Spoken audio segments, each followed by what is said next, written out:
What's up guys? Isa na naman panibagong araw ang sumalubong sa atin ngayon. And this is the day 10 sa aking paggawa ng aming simpleng bahay. Kung makikita nyo ay pinatag ko na ang flooring niyan. At syempre pininturahan ko rin ng primer ang tubular na ginawa namin. At dahil wala pa yung bagyo, samantalahin na natin ang init ng araw na to. Ang iniisip ko, magplatada habang nagpa-flooring. Pag ganun ang ginawa ko, siguradong mayayakap ako ng asawa ko na mahigpit sa leeg. Aray ko. Kaya bago pa mangyari yun, ay umpisahan na natin to. Ready ka na ba?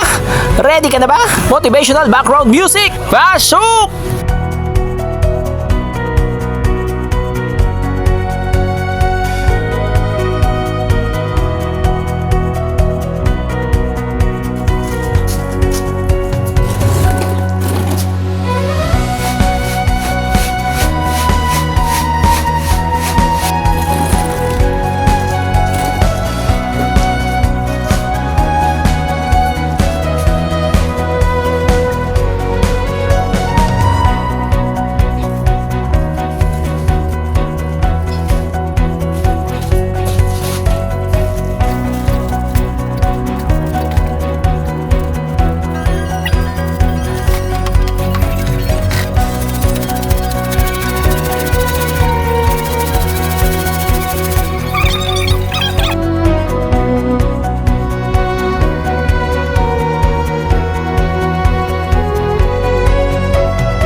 Magpalatada ang third eye lang ang gamit, walang tansi-tansi. Ayan, ang lalim niyan kapal niyan. Pag yung ganyang malambot pa, kaya muna natin yung manigas-tigas ng konti para kumapit yung semento.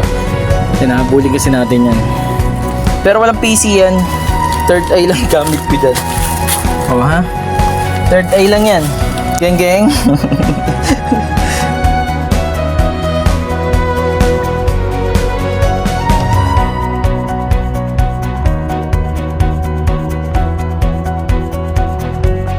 Nasyalan tayo ni Geng. Taga-kwento ko yan dito. Gumeng-geng ka muna. Geng. To. Geng, pinipintasan yung platada ko ng loko-loko. Ayan Geng. Dupit to. Walang PC yan. Third eye lang gamit ko dyan. Pare, magtatambang din.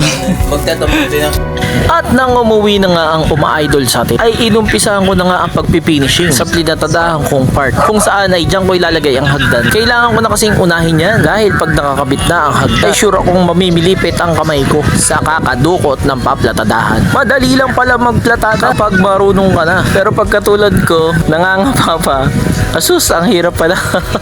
Kung matatapos ko sana to na maaga, ay ipa-flooring ko na to. Pero kailangan ko tapusin talaga to para mailagay ko na yung paglalagyan ng hagdan. Hanggang dito na lang muna ang video ko. Gagawa muna ako. Titigilan ko muna ang pagbibideo. Focus muna ako sa ginagawa ko. See you again, guys. Thank you for watching. God bless. Peace out. Sheesh.